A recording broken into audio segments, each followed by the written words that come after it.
الحمد للہ رب العالمین، الصلاۃ والسلام علی خاتم النبیین، اما بعد، اعوذ باللہ من الشیطان الرجیم، بسم اللہ الرحمن الرحیم۔ قالوا طائرکم معکم ان ذکرتم بل انتم قوم مسرفون۔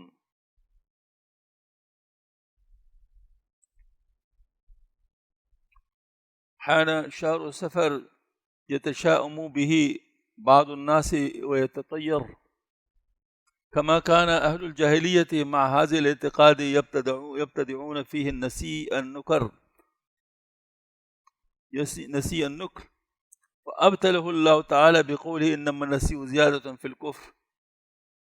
وكذلك نفى رسول الله صلى الله عليه وسلم الشوم والطيرة بخصوصا وبكل شيء عموما، وأزاح بهذا النفي عنا هموما وغموما، فقال عليه الصلاة والسلام: لا عدوى ولا طيرة ولا هامة ولا سفر. قال محمد بن راشد: يتشاءمون بدخول السفر، فقال النبي صلى الله عليه وسلم: لا سفر. وقال عليه الصلاة والسلام: الطيرة شرك، قاله ثلاثا. وقال ابن مسعود: ما منا إلا ولكن الله يذهب بالتوكل. وعلم بقول ابن مسعود أن وسوسة الطيرة إذا لا يعتقدها بالقلب ولم يعمل بمقتضاها بالجوارح ولم يتكلم بها باللسان لا يؤخذ عليها، وهذا هو المراد بالتوكل. وما روي أنه عليه الصلاة والسلام قال: الشوم في المرأة والدار والفرس فهو على سبيل الفرض، لما قال عليه الصلاة والسلام: وإن تكون الطيرة في شيء ففي الدار والفرس والمرأة. أعوذ بالله من الشيطان الرجيم، بسم الله الرحمن الرحيم. قالوا طائركم معكم أئن ذكرتم بل أنتم قوم مسرفون. صدق الله العلي العظيم وصدق رسول النبي الكريم۔ معزز خواتین و حضرات، باتیں بہت ہو سکتی ہیں، باتوں کی کوئی انتہا نہیں ہوتی، لیکن وہ بات جو موقع اور محل کے مطابق ہو وہ فائدہ زیادہ دیتی ہے۔ اس طرح بعض باتیں مشہور ہو جاتی ہیں لیکن اس کا کوئی سر پیر نہیں ہوتا، ثبوت نہیں ہوتا۔ ہمارا جو دین ہے بہت مضبوط بنیادوں پہ قائم ہے، یہ ظن و گمان کے اوپر نہیں ہے، سنی سنائی باتوں پر نہیں ہے کہ جو بھی چیز کسی کے ذہن میں آ جائے اس کو اس کے ساتھ باندھ لے کے دین ہے، یہ نہیں ہو سکتا۔ دین اللہ تعالیٰ کی طرف سے آیا ہے، آپ صلی اللہ علیہ وسلم نے اس کو پہنچایا ہے، اور آپ صلی اللہ علیہ وسلم نے اس پر گواہی قائم کی ہے۔ عرفات کے موقع پر اللہ تعالیٰ کی طرف سے وحی نازل ہوئی: الیوم اکملت لکم دینکم واتممت علیکم نعمتی ورضیت لکم الاسلام دینا۔ آج کے دن ہم نے تمہارے لیے تمہارا دین مکمل کر لیا، تم پر اپنی نعمت تمام کر لیا، اور اسلام کو بطور دین تمہارے لیے پسند کر لیا۔ یہ بات سن کر ایک یہودی نے کہا: اگر یہ آیت ہم پر نازل ہوتی تو ہم اس دن کو عید بنا لیتے۔ حضرت عمر رضی اللہ عنہ تک جب یہ بات پہنچی تو انہوں نے فرمایا: ہمارے اس دن 2 عیدیں تھیں، جمعے کا دن بھی تھا اور حج کا دن بھی تھا۔ اس کا مطلب ہے کہ یہ بہت ہی خوشی کی بات ہے کہ دین مکمل ہو گیا ہے، اب اس دن کے اندر کوئی تبدیلی نہیں لائی جا سکتی۔ جو بھی تبدیلی لائے گا وہ دین سمجھے گا، اس کو وہ بدعت ہی ہوگا۔ اور بدعت کے بارے میں آپ صلی اللہ علیہ وسلم نے فرمایا ہے کہ کل بدعت ضلالہ، ساری بدعتیں گمراہی ہیں، اور دلالہ جو ہے گمراہی، وہ دوزخ کی طرف لے جانے والی ہے۔ لہٰذا ہم سب کو اس بات سے بچنا چاہیے کہ کسی بھی بات کو ہم دین سمجھے تو اس کا ہمارے پاس پورا ثبوت ہو، یقین کے ساتھ ہم کہہ سکیں، سنی سنائی باتوں پر ہم لوگ نہ چلیں۔ یہ بات بہت عام ہے.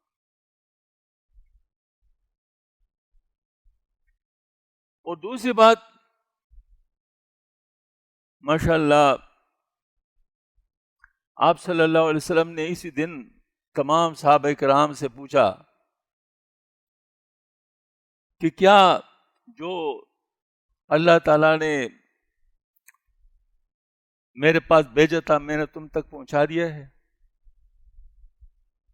تو تمام صحابہ کرام نے کہا یا رسول اللہ نہ سے پہنچائے بلکہ حق ادا کیا اس کا. تو آپ صلی اللہ علیہ وسلم نے انگلی اٹھائی آسمان کی طرف، یا اللہ تو گواہ رہنا، یا اللہ تو گواہ رہنا، یا اللہ تو گواہ رہنا. اس کا مطلب یہ ہے کہ دین وہ ہے جو آپ صلی اللہ علیہ وسلم نے ہمیں پہنچایا ہے. اس کے علاوہ جو بھی بات ہوگی دنیا کے لحاظ سے ہم مان سکتے ہیں، دنیا میں کوئی مسئلہ نہیں.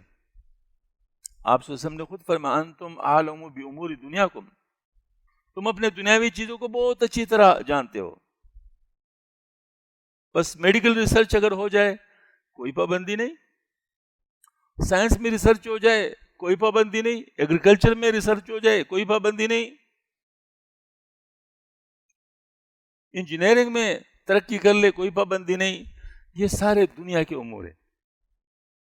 دنیا کے امور میں تبدیلی پر کوئی پابندی نہیں، کیونکہ سائنس ترقی یافتہ ہے، ترقی پذیر ہے. سائنس ترقی پذیر ہے، یہ وقت کے ساتھ ساتھ ترقی کر رہا ہے. یہ اسکریچ سے شروع ہوا ہے، زیرو سے شروع ہوا ہے اور جا رہا ہے، زیادہ ہو رہا ہے. جبکہ دین اس دن مکمل ہوا تھا جس دن یہ فرمایا گیا نا الیوم اکملت لکم دینکم واتممت علیکم نعمتی ورضیت لکم الاسلام دینا. تو دین اس وقت مکمل ہو گیا تھا. اب اس کے اندر کوئی بھی اضافہ نہیں ہو سکتا،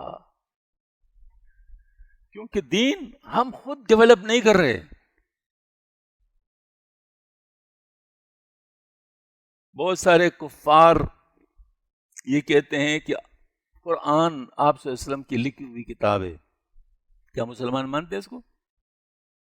نہیں، مسلمان نہیں مانتے، بلکہ مسلمان کہتے ہیں نہیں، اللہ پاک کی بھیجی ہوئی کتاب ہے، آپ صلی اللہ علیہ وسلم نے اس کو ہم تک پہنچایا ہے. اللہ تعالیٰ کی کتاب ہے، کتاب اللہ، رسول اللہ. تو یہ بات ہے کہ رسول اللہ نے کتاب اللہ ہم تک پہنچائی ہے. تو جب ہم یہ نہیں کہہ سکتے کہ آپ صلی اللہ علیہ وسلم نے یہ خود لکھی ہے، یعنی آپ صلی اللہ علیہ وسلم نے دین کے اندر کوئی اپنی طرف سے بات نہیں کی، قرآن اس پر گواہ ہے کہ جو بات بھی آپ صلی اللہ علیہ وسلم نے کی وہ آپ صلی اللہ علیہ وسلم کو وحی کی گئی. تو پھر کسی اور کو کیسا موقع دیا جا سکتا ہے کہ اس کے اندر چیزیں شامل کریں؟ نہیں ہو سکتا.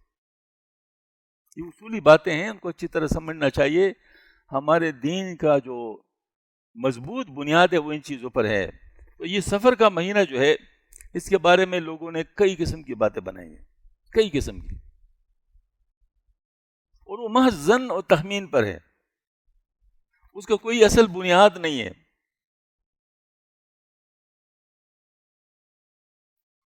فرمایا کہ جو رسول کریم صلی اللہ علیہ وسلم، جو رسول اصحاب قریہ کی طرف بھیجے گئے تھے، ان نے کفار سے فرمایا کہ تمہاری نصرت تو تمہارے ساتھ لگی ہوئی ہے، کیا نحوست اس کو سمجھتے ہو کہ تم کو نصیحت کی جاتی ہے، بلکہ تم حد سے نکل جانے والے ہو. یہ سورہ یاسین میں ہے. تو مطلب یہ ہے کہ نحوست کس کو کہتے ہیں، اس کے بارے میں مطلب یہ بات بتائی گئی کہ تم لوگوں نے جو اپنی بات کو صحیح سمجھا، یہی نحوست ہے تمہارے ساتھ. پیغمبر تو تمہیں صحیح چیز دے رہا ہے، وہ تو اللہ تعالیٰ کی طرف سے تمہیں چیز دے رہا ہے. اور ارشاد فرمایا حق تعالیٰ نے کہ بے شک مہینوں کا ہٹانا کفر میں ترقی کا باعث ہے. یعنی من جملہ کفریات کی حرکت بھی کفر ہے جو کفار قریش ماہ محرم وغیرہ کا مطالعہ کیا کرتے تھے. مثلا اپنی غرض سے محرم کو سفر قرار دے کر اس میں لڑائی کو حلال کہہ دیتے تھے، یعنی گویا کہ اس عملی اپنی طرف سے مہینوں کو آگے پیچھے کرتے تھے. اللہ تعالیٰ نے جیسے جو مہینے پیدا کیے ہیں ان مہینوں کو اسی طریقے سے سامنے سمجھنا چاہیے. محرم ہے، اس کے بعد سفر ہے، اس کے بعد ربیع الاول ہے. اس طرح سارے مہینے جس ترتیب سے اللہ نے بنایا اس ترتیب سے رکھنے چاہیے, اس میں تبدیلی نہیں. کیوں؟ اللہ پاک نے جو حرام کیا ہے وہ ایک خاص وقت کے, جیسے عرفات کا دن ہے 9 ذی الحج کو عرفات کا دن ہوتا ہے. کیا کوئی کہہ سکتے ہے کہ آج اس دفعہ 11 ذی الحج کو ہو جائے؟ نہیں کہہ سکتے. یا کوئی کہہ رہے کہ چلو اس دفعہ 1 ذی الحج کو کر لو, سیلاب آئے ہوا ہے, ہاں جی اس دفعہ 1 ذی الحج کو کر لو. نہیں ہو سکتا. رمضان شریف کو آگے پیچھے کوئی کر لے, اس دفعہ گرمی ہے چلو جی تھوڑا سا, نہیں یہ نہیں ہو سکتا. جو اللہ پاک نے مہینے بنائے ان مہینوں کو کوئی آگے پیچھے نہیں کر سکتا. ارشاد فرمایا رسول کریم صلی اللہ علیہ وسلم نے کہ نہ مرض کا تعدیہ ہے, بلکہ جس طرح اولاً حق تعالیٰ کسی کو مریض بناتے ہیں اس طرح دوسرے کو اپنے مستقل تصرف سے مریض کر دیتے ہیں. میل جول وغیرہ سے مرض کسی کو نہیں لگتا, یہ سب وہاں میں. اور نہ جانور کے اڑنے سے بدشگونی لینا کوئی چیز ہے, جیسے کہ لوگوں میں مشہور ہے کہ دانی جانب سے تیتر وغیرہ اڑے تو منحوس جانتے ہیں. یہ سب ڈکوسلے ہیں. اور نہ الو کی نحوست کوئی چیز ہے, جیسے کہ عام طور پر لوگ اس کو منحوس خیال کرتے ہیں, اور یہ بالکل من گڑت بات ہے اور حدیث شریف کے خلاف ہے. اور ایک رسم اس ماہ کے آخری چہارشنبہ کی مروج ہے, یہ بھی بالکل بحث ہے. اب یہاں پر کچھ چیزوں کی تشریح ضروری ہے. میں نے ابھی پہلے عرض کیا نا کہ اپنی طرف سے ہم نے کوئی بات نہیں کرنی, جو کہنا ہے اللہ اور اللہ کے رسول کی طرف سے کہنا ہے, کیونکہ دین کا بنیاد انہی چیزوں پر ہے, دو قرآن اور سنت پر. اس سلسلے میں جو حدیث شریفہ ہے تعدیہ کے بارے میں, پہلے میں عرض کرتا ہوں, یہ حدیث شریف بھی ہے کہ جو جزامی ہے اسے ایسے بھاگو جیسے شیر سے بھاگتے. آپ صلی اللہ علیہ وسلم نے جزامی کو ہاتھ میں ہاتھ دے کر نہیں بیعت فرمایا, بلکہ فرمایا تم بیعت ہو چکے ہو. اس سے لوگوں کو خیال ہوتا ہے کہ شاید تعدیہ ایک اصل چیز ہے, لیکن یہ بھی حدیث شریف جو ابھی میں نے بیان کیا کہ یہ کوئی چیز نہیں ہے. اصل بات کیا ہے؟ یہ مسئلہ تقدیر کا ہے. یہ مسئلہ تقدیر کا ہے, بنیادی مسئلہ یہ ہے. مجھے بتاؤ کیا ساری چیزیں پہلے سے لکھی ہوئی ہیں؟ نہیں لکھی ہوئی ہیں, لکھی ہوئی ہے نا. تو جس کو مرض لگنا ہوگا اس کو لگے گا, جس کو نہیں لگنا ہوگا اس کو نہیں لگے گا. حکم اللہ کا چلتا ہے, جب لگتا ہے تو لگتا ہے, جب نہیں لگتا تو نہیں لگتا. حضرت عمر رضی اللہ تعالیٰ عنہ تعاون جہاں پر تھا وہاں ان کو اطلاع ہو گئی کہ وہاں تعاون ہے, تو راستہ بدل لیا, اس طرف نہیں گئے. وہاں پر ایک بہت بڑے صحابی تھے حضرت ابو عبیدہ جراح رضی اللہ تعالیٰ عنہ, انہوں نے ان سے کہا تقدیر سے کس طرف بھاگتے ہو؟ یعنی یہاں تو تقدیر ہے جو جس سے کیسے بھاگتے ہو؟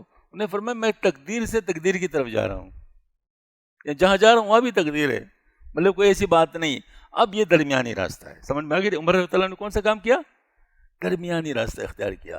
اور ہمیں بھی درمیانی راستہ اختیار کرنا چاہیے کہ ان چیزوں میں اصل نہیں سمجھنا چاہیے. اصل تو اللہ کا حکم ہے, جب اللہ چاہے گا تو لگے گا, جب اللہ نہیں چاہے گا تو نہیں لگے گا. اسباب کے دائرے میں ہم اپنے آپ کو حفاظت کر لیں.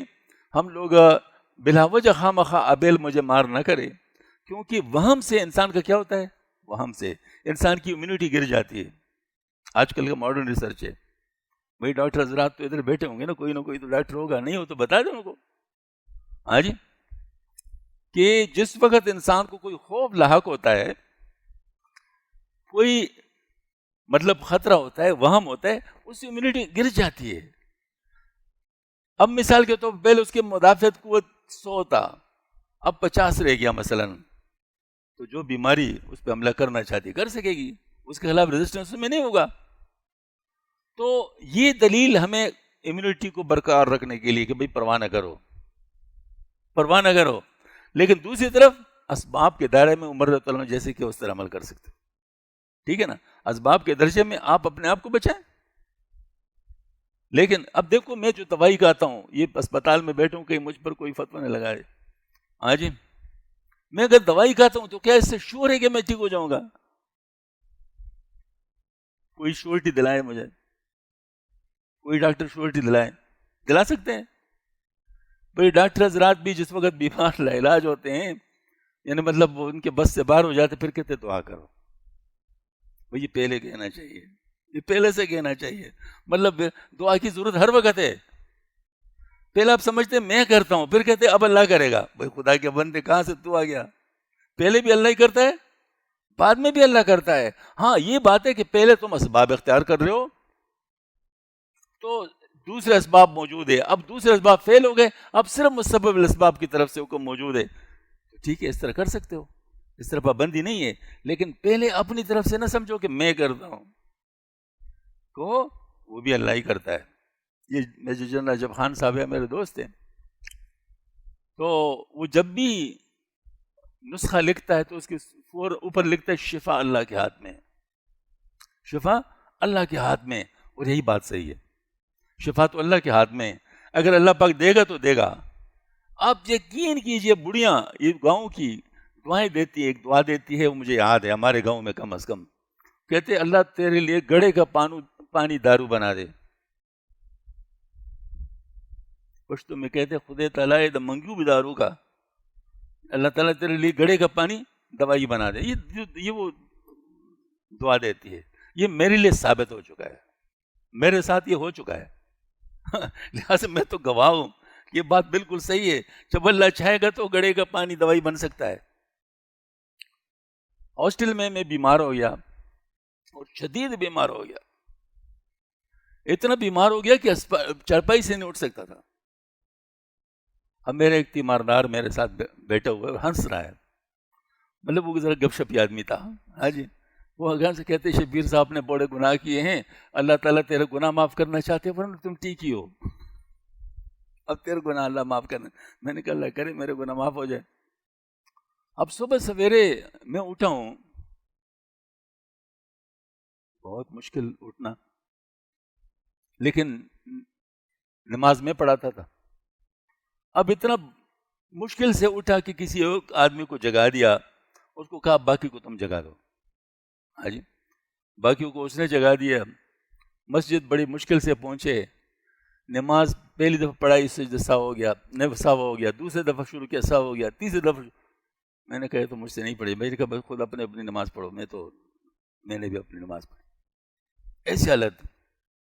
اب نماز جب پڑھی اس کے بعد دل نے چاہا کہ ذرا پانی پی لوں، تو گلاس لے کے میں بڑی مشکل سے ٹیپ واٹر تک پہنچا، مطلب ٹونٹی تک پہنچا، ایک گلاس پانی پیا. وہ پانی ایسا تھا جیسے جسم کے اندر بالکل جیسے صحت چل رہی ہے، یعنی بالکل محسوس ہو رہا تھا جیسے گرمی کے روزوں میں نہیں محسوس ہوتا. ہاں جی ایسا. اور دوسرا گلاس پیا، بالکل ٹھیک، ذرہ بھر بھی بیماری نہیں تھی. یعنی اب میں اس بات پہ حیران ہوا کہ کیسے بیماری تھی. دوسرا گلاس پینے سے ذرا بھر بھی بیماری نہیں تھی. اور میں خود ماشاءاللہ اسی طریقے سے چلا ڈائننگ ہال، مطلب ناشتہ کرنے کے لیے. خوب ناشتہ کیا، پریزنٹیشن تھی اس دن، پریزنٹیشن دی. کسی کو پتہ بھی نہیں چلا کہ میں بیمار تھا سوائے اس تیماردار کے یا ان نمازیوں کے، کسی کو پتہ بھی نہیں چلا. اب یہ کیا چیز ہے؟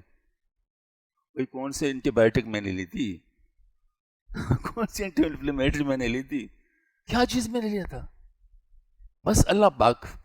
اس کا مطلب ہے کہ اللہ پاک دکھاتا ہے بعض دفعہ کہ میں کرتا ہوں. پہلے بھی یہی بات ہوتی، بعد میں بھی یہی بات ہوتی ہے. ہاں اسباب کے دائرے میں، جیسے تم کھانا کھاتے ہو ضرور دوائی کرو، جیسے گرمی سردی سے بچنے کے لیے کپڑے پہنتے ہو ضرور دوائی کرو.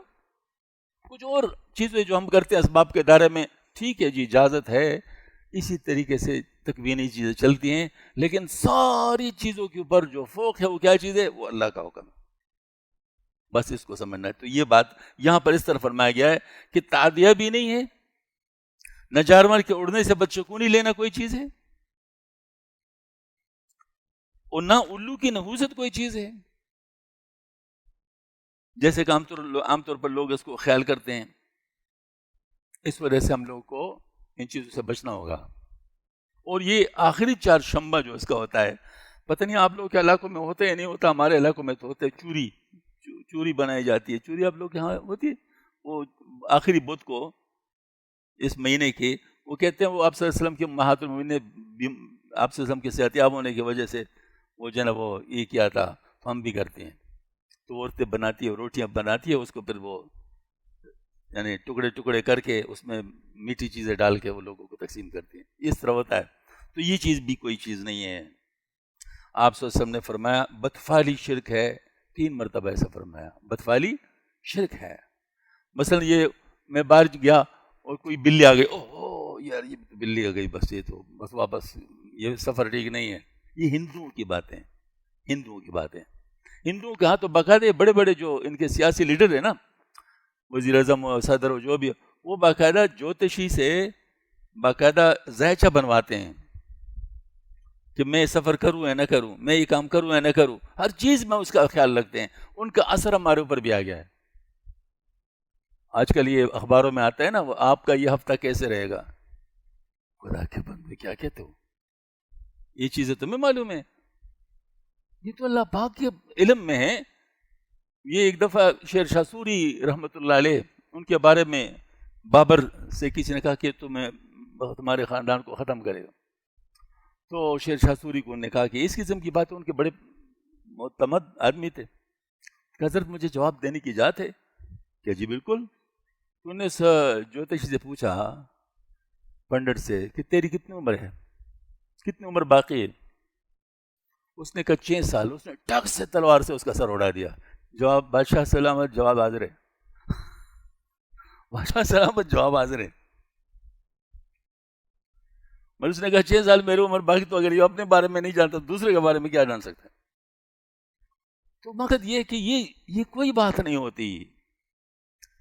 لوگ نے اپنی طرف سے یہ فال نکالنے والے بیٹھے ہوتے نا، طوطا فال، یہ اسٹریٹ میں بیٹھے ہوتے۔ ایک آدمی نے بڑا اچھا سوال کیا، کہتے کیا ہوتا ہے اس میں؟ کہتے ہم ذرا آپ کو بتائیں کہ آپ کیسے اچھی زندگی گزار سکتے ہیں۔ انہوں نے کہا پہلے اپنے لیے بھی نکالو نا، مطلب آپ بیچارے اس طرح بیٹھے ہوئے لوگوں سے 1-1 روپیہ مانگ رہے ہیں، تو کوئی اپنے لیے بھی کوئی نظام بنا لو تاکہ اچھی خوشحال زندگی گزاریں۔ تو یہ بالکل اس طرح یہ لوگوں نے باتیں بنائی ہوئی ہیں، مشہور ہو گئی ہیں، اور لوگوں کو دنیا کے ساتھ بہت لگاؤ ہے۔ اب اگر کسی کو بتا دینا کہ اس طرح کرنے سے آپ کی دنیا اچھی رہے گی، میں تجربہ کیسا بطور تجربہ آپ کہہ سکتے ہیں، اپنے دفتر میں بیٹھ جائے، بڑے بڑے افسر بیٹھے ہوں، کہتے ہیں ہاں یار آپ کے ہاتھ میں تو بہت زبردست لکیر ہے، آپ کو تو یہ ملے گا، آپ کے ہاتھ، پھر دیکھو وہ کتنی توجہ کے ساتھ سنتے ہیں۔ ہاں جی، اعلان کہ بھائی یہ کیا چیز ہے بھائی، اول تو جو کہنے والے اس کو اپنا پتہ نہیں ہے، تو یہ فال نکالنے والی کیا بات ہے؟ ان ساری کی ساری فضولیات ہیں۔ اور ابن مسعود رضی اللہ عنہ نے فرمایا کہ ہم میں کوئی ایسا نہیں جن کو خیال نہ آتا ہو، لیکن اس کو توکل کے ذریعے سے ختم کر لیتے ہیں۔ ٹھیک ہے، خیال آ سکتا ہے، دنیا میں ہر قسم کا خیال آ سکتا ہے، بس ہم بیمار نہ ہو جاؤں، بھائی ہر ایک بیمار ہوتا ہے، لیکن وقت سے پہلے کیوں مرتے ہو؟ جب آئے گا تو پھر دیکھیں گے نا، یہ کیا بات ہے وہاں شروع کر لو، پتہ نہیں کیا نہ ہو جائے، پتہ نہیں کیا نہ ہو جائے۔ نہیں بھائی، ان چیزوں کے پیچھے نہ پڑو، توکل کرو۔ وَمَن يَتَوَكَّلْ عَلَى اللَّهِ فَهُوَ حَسْبُهُ، جس نے اللہ پہ بھروسہ کیا اللہ اس کے لیے کافی ہو جائے گا۔ ہاں جی، وَاللَّهُ يُحِبُّ الْمُتَوَكِّلِينَ، اللہ تعالیٰ توکل کرنے والوں کے ساتھ محبت کرتے ہیں، ان کو پسند فرماتے ہیں۔ جو بات مشہور ہے اس کا خیال وقت پر آ ہی جاتا ہے، لیکن اس خیال پر عمل کرنا ہے، اس کو دل میں جمانا جائز نہیں، بلکہ توکل کے خیال کو غالب کر لے تو خیال باطل فوراً دفع ہو جائے گا۔ اور آپ اچھا تو یہ تو ہو گئی سفر کے بارے میں بات ہے۔ اب ذرا تھوڑا سا آپ سے ایک اور بات عرض کرتا ہوں، ناراض نہ ہونا بھائی، ایک بہت عام بات عرض کرنا چاہتا ہوں۔ اس وقت پورے ملک کے اوپر بہت زیادہ مشکل حالات ہیں، اگر آپ سب جانتے ہیں، جو ملکی سیاسی حالات ہیں وہ بھی آپ کے سامنے ہیں، اور جو سیلاب کی صورتحال ہے یہ بھی آپ کے سامنے ہے۔ ایک ہوتا ہے میں خبروں پہ بیٹھ جاؤں، فلاں ہو گیا، فلاں ہو گیا، فلاں ہو گیا، فلاں ہو گیا، اور بس اس پر میں بحث شروع کر لوں، یہ کوئی چیز نہیں ہے۔ اس وقت 2 باتیں ہونی چاہیے جو اس سے متعلق ہیں، وہ ہمارے ذمے ہیں، ہر ایک شخص کے ذمے ہے، جس کو بھی پتہ چلے اس کے ذمے۔ وہ یہ ہے کہ آیا اس حالت میں ہم کچھ کر سکتے ہیں نہیں کر سکتے؟ اگر کچھ کر سکتے تو بیٹھے کیوں ہیں؟ کرنا چاہیے۔ اور اگر نہیں کر سکتے تو پھر باتیں کیوں کرتے ہیں؟ خامخواہ جو کر سکتے ہیں وہ بھی چھوڑ دیتے ہیں۔ تو ایک تو اس میں یہ بات ہے، دوسری بات ہے یہ چیزیں آئی کیوں ہے؟ یہ بہت اہم نقطہ ہے. یہ حالات ہمارے ایسے ہیں کیوں؟ یہ حالات ہمارے ایسے ہیں کیوں؟ یہ بہت اہم بات ہے. اور وہ کیا ہے؟ احادیث شریفہ، مشکات شریف آپ اٹھا لیں، احادیث شریفہ آپ سن لیں اس کے متعلق کہ کون سا گناہ کرنے سے کیا ہوتا ہے، پھر کون سا گناہ کرنے سے کیا ہوتا ہے، کون سے گناہ کرنے سے کیا ہوتا ہے، باقاعدہ لکھی ہوئی حدیث شریف موجود ہیں. اب وہ حدیث شریف صرف علم کے لیے تو نہیں ہے نا کہ بس آپ نے جان لیا تو بس بات ختم ہو گئی. نہیں، اس کو ماننا پڑتا ہے، اس کے مطابق ہمیں زندگی گزارنی پڑتی ہے. تو اب اس میں دیکھیں یہ جو ہوا ہے، ہو رہا ہے، صحیح بات ہے، عذاب ہے.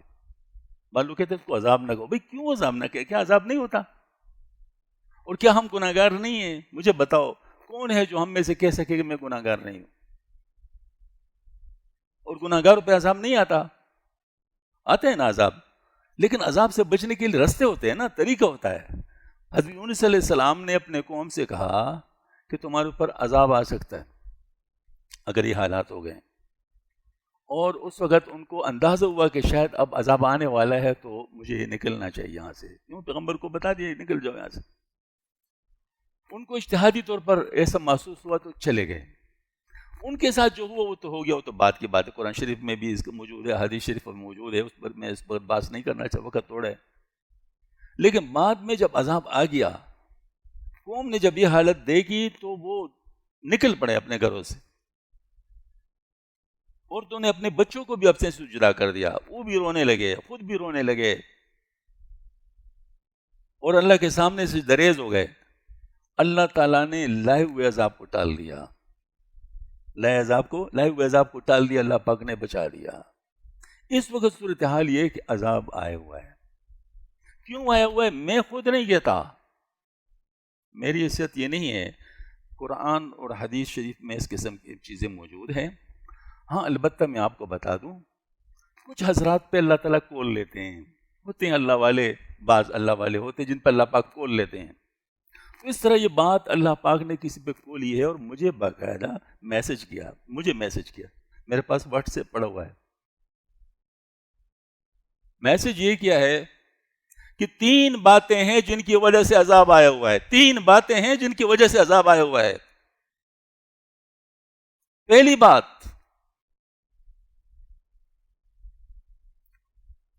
یہ جھوٹ ہے. جھوٹ بہت پھیل گیا ہے، اتنا پھیل گیا ہے کہ اس کو سچ مانا جا رہا ہے، اور سچ کو جھوٹ سمجھا جا رہا ہے. یہ جھوٹ بہت پھیل گیا ہے، اور جھوٹ ہر چیز کے اندر شامل ہو گیا ہے، یعنی ہر صورت میں جھوٹ ہے. ایک تو یہ فرمایا گیا ہے. دوسرا فرمایا سود جو ہے نا بہت عام ہو گیا ہے. گورنمنٹ پوائنٹ آف ویو سے بھی، اس پرائیویٹ پوائنٹ آف ویو سے بھی سود بہت زیادہ عام ہو گیا ہے. سود بہت بڑا ظلم ہے، اللہ کے ساتھ اعلان جنگ ہے. قرآن بتاتا ہے کہ اللہ کے ساتھ اعلان جنگ ہے. تو سود جو ہے نا بہت زیادہ ہو گیا ہے. تیسری بات، رشوت بہت عام ہو گیا ہے. ان 3 باتوں کی وجہ سے عذاب آیا ہوا ہے. اور مجھے فرمایا کہ تم اعلان کر دو، لوگوں کو بتاؤ.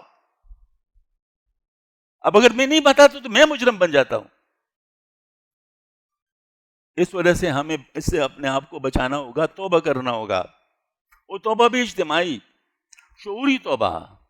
ہم استغفار کر لیتے ہیں، استغفار کرنا چاہیے، استغفر اللہ ربی من کل ذنب واتوب الیہ، ٹھیک ہے، من کل ذنب واتوب الیہ. یہ شعوری توبہ اس وقت بنتا ہے جب مجھے پتہ ہو کہ میں کس چیز سے توبہ کر رہا ہوں. کیونکہ توبہ میں 3 شرطیں ہیں. پہلی ندامت ہے، دوسرا رک جانا ہے، تیسرا آئندہ نہ کرنے کا عزم ہے. تو آپ کس گناہ سے توبہ کر رہے ہیں، کس گناہ سے عزم کر رہے ہیں کہ میں آئندہ نہیں کروں گا؟ اگر آپ کو یہ معلوم نہ ہو تو پھر کیسے کریں گے توبہ؟ تو توبہ کرنا پڑے گا، توبہ کرنا پڑے گا، اور اجتماعی توبہ کرنا پڑے گا. یہ بہت زیادہ اہم بات. واقعہ ہے دیوبند کا نام آپ لوگوں نے سنا ہوگا. اس میں مولانا یعقوب نانوتی رحمۃ اللہ علیہ ایک بزرگ تھے جو حضرت تھانوی رحمۃ اللہ علیہ کے استاذ تھے. یہ حضرت بتا رہے ہیں، میری بات نہیں ہے، حضرت کے مواعظ میں ہے. فرمایا مولانا یعقوب نانوتی رحمۃ اللہ بہت صاحب کشف تھے. بہت بڑے صاحب کشف تھے. انہوں نے ایک دفعہ کہہ دیا کہ عذاب آنے والا ہے، اگر لوگ صدقہ کر لیں شاید بچت ہو جائے، شاید بچت ہو جائے. مطلب یہ فرمایا. وہ بات دیوبند کے قصبے میں پھیل گئی. کچھ لوگوں نے کہا شاید مولویوں کو کچھ چیزوں کی ضرورت پڑ گئی ہے اس لیے یہ بات کر رہے ہیں، شاید مولویوں کو کچھ ضرورت پڑ گئی ہے چیزوں کی اس لیے یہ بات کر رہے ہیں. یہ بات حضرت تک پہنچ گئی. حضرت تم عالم جذب میں تھے تو فوراً ان کی زبان پہ جاری ہو گیا یعقوب یعقوب کی اولاد اور سارے دیوبند، یعقوب یعقوب کی اولاد اور سارے دیوبند، یعقوب یعقوب کی اولاد اور سارے دیوبند. جو جاننے والے تھے ان کے منہ پر ہاتھ رکھ کے حضرت کیا فرما رہے ہیں؟ انہوں نے کہا جو ہونا تھا ہو گیا، جو ہونا تھا وہ ہو گیا، فیصلہ ہو گیا، میں کچھ نہیں کر سکتا. اس کے بعد وہ طاعون کی وبا آئی وہاں پر کہ ایک گھر سے 3 4 جنازے اٹھنے لگے. خود یعقوب رحمۃ اللہ علیہ بھی اس میں شہید ہو گئے، ان کے بیٹے بھی شہید ہو گئے. خود فرمایا تھا نا یعقوب اور یعقوب کی اولاد اور سارے دیوبند. بعض دفعہ ایسا ہوتا ہے، میں نہیں کہتا دیکھو نا یہ میری چیز نہیں ہے، نہ اس کی بات ہے جو وہ کر رہا ہے، جس نے کہا ہے وہ اس کی بات بھی نہیں ہے، اس کو بھی تو کمیونیکیٹ کیا گیا. لیکن دیکھو یہ کشف ظنی چیز ہے، یہ کوئی یقینی بات نہیں ہوتی. یقینی بات قرآن اور حدیث ہے، یقینی بات قرآن اور حدیث ہے. لیکن کیا قرآن و حدیث میں عذابات کا ذکر نہیں آیا؟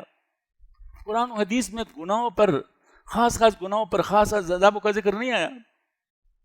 زکوٰۃ نہ دینے پر کیا ہوتا ہے، زنا پہ کیا ہوتا ہے، فلاں چیز پر کیا ہوتا ہے، گالی گلوچ پہ کیا ہوتا ہے، کیا ساری چیزیں نہیں آئی؟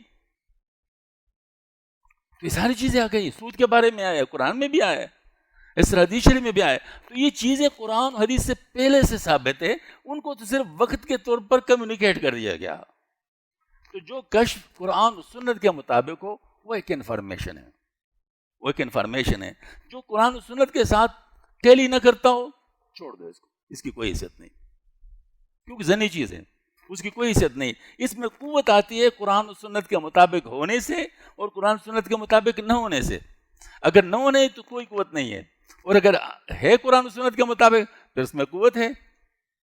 تو بہرحال پاکستان مشکل حالات میں ہیں. اس کے جو سائنٹیفک ریزنز ہیں ان سے انکار نہیں ہے. زلزلہ ایک سائنٹیفک ریزن ہوتا ہے یا نہیں ہوتا؟ لیکن زلزلے سے عذاب آتا ہے یا نہیں آتا؟ وہ تو اللہ تعالیٰ کی مخلوق ہے، اللہ تعالیٰ کی مخلوق ہے. بلکہ اس میں اس انفارمیشن میں یہ بات بھی آئی تھی، یہ تو سیلاب کی بات ہے. اگر اللہ پاک اس میں زلزلہ بھی لے پھر کیا کہو گے؟ اگر اللہ تعالیٰ اس میں زلزلہ بھی نہیں، دیکھو نا بخار، اب کیا بارش سے چیزیں کچی ہو جاتی ہیں، مطلب پانی سے کچی ہو جاتی ہیں. اب زلزلہ ہے تو کوئی تھوڑا سا جھٹکا وہ بھی سارا کچھ ختم کر دیتا ہے. اس وجہ سے دیکھو بالوکوٹ کا زلزلہ ہم نے دیکھا ہے، کشمیر کا زلزلہ ہم نے دیکھا ہے، دوسرے جگہوں پہ زلزلے ہیں، وہ سارے اس کی جو تباہیاں ہیں وہ ہمیں معلوم ہے. کوئٹہ کا جو زلزلہ آیا تھا 1935 میں، ہاں جی، تباہ ہو جاتے ہیں ساری چیزیں، مطلب اس کے سامنے. اور یہ سونامی جو مختلف جگہوں پہ آیا ہے، وہ سونامی پتہ نہیں کس طرح علاقوں کے علاقے بہا لے جاتے ہیں. تو اس طرح یہ سیلاب جو ہمارے اوپر آیا ہوا ہے اس نے بھی ہمیں ہلایا ہے. مطلب یہ کوئی آسان صورتحال نہیں. ہم تو اس طرح آرام سے بیٹھے ہیں نا، ہمیں پتہ نہیں چل رہا، لیکن جن پہ گزر رہی ہے تو ان سے پوچھو. ہاں جی، جو یہاں تک پانی میں اور اپنا سامان سر پہ رکھ کر وہ جو نا باہر نکل رہے ہیں ان سے پوچھو کہ ان کی کیا حالت ہے. اس طرح کسی کو بہن کا پتہ نہیں، کسی کو بھائی کا پتہ نہیں، کسی کو بیٹے کا پتہ نہیں، کسی کو باپ کا پتہ نہیں کس حالت میں ہے. یہ ساری مطلب جو ہے نا مشکلات ہیں. تو ان مشکلات میں ہمیں ایک تو تجربہ یہ مطلب استغفار کرنا چاہیے، توبہ کرنا چاہیے، اجتماعی توبہ کرنا چاہیے، صدقات کرنے چاہیے. ایک تو یہ ہم کرنے کی چیز ہے. اور دوسری بات یہ ہے کہ ان لوگوں کی مدد کرنی چاہیے. کیونکہ آپ کو ایک بات بتا دوں، جب وبا آتی ہے یا عذاب آتا ہے اس میں اچھے لوگ بھی رگڑے جاتے ہیں.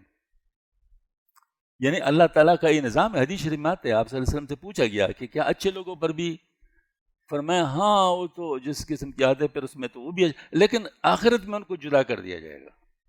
آخرت میں ان کو جدا کر دیا جائے گا. تو آخرت میں تو یہ جدا ہو جائیں گے، ان کو اس پر اجر بھی ملے گا، اس تکلیف پر اس کو اجر ملے گا، کیونکہ وہ آئے ہیں اس کے اندر پنس گئے، مشکلات ہیں، ان کے لیے ایک غیر اختیاری مجاہدہ ہے، ان کا اجر ملے گا. لیکن یاد رکھیے تکلیف سب پہ آ سکتی ہے، مشکلات سب پر آ سکتے ہیں. تو ہم لوگوں کو اس وقت بہت زیادہ اہم بات جو ہے وہ یہ ہے دل سے توبہ کرنا چاہیے. تو میں الفاظ کا توبہ الفاظ کے دہراتا ہوں تو ہم میرے ساتھ الفاظ بولیں، لیکن اس میں یقین ہو کہ آئندہ ہم واقعی گناہ نہیں کریں گے. بالخصوص جن گناہوں کا ذکر اس میں آیا ہے ان سے تو ہم بالکل ہی توبہ کر لیں. اے اللہ ہم توبہ کرتے ہیں تمام گناہوں سے، بالخصوص جھوٹ سے، سود سے، رشوت سے، ہر قسم کے فحاشی سے. اے اللہ ہم توبہ کرتے ہیں، اے اللہ ہماری توبہ قبول فرما دے. آئندے کے لیے انشاءاللہ ہم گناہ نہیں کریں گے. اگر غلطی سے ہوا فوراً توبہ کریں گے. اے اللہ ہمیں اپنی توبہ پر استقامت نصیب فرما دے. اے اللہ ہمارے ایمانوں کی حفاظت فرما دے. اے اللہ ہماری جانوں کی حفاظت فرما دے. اے اللہ ہمارے مالوں کی حفاظت فرما دے، ہمارے اولادوں کی حفاظت فرما دے. کسی طریقے سے بھی ہم شیطان کے لیے اہلکار نہ بن جائیں اور اپنے نفس کے لیے ہم اہلکار نہ بن جائیں. یا اللہ افراط تفریط سے ہمیں بچا دینا. ربنا تقبل منا انک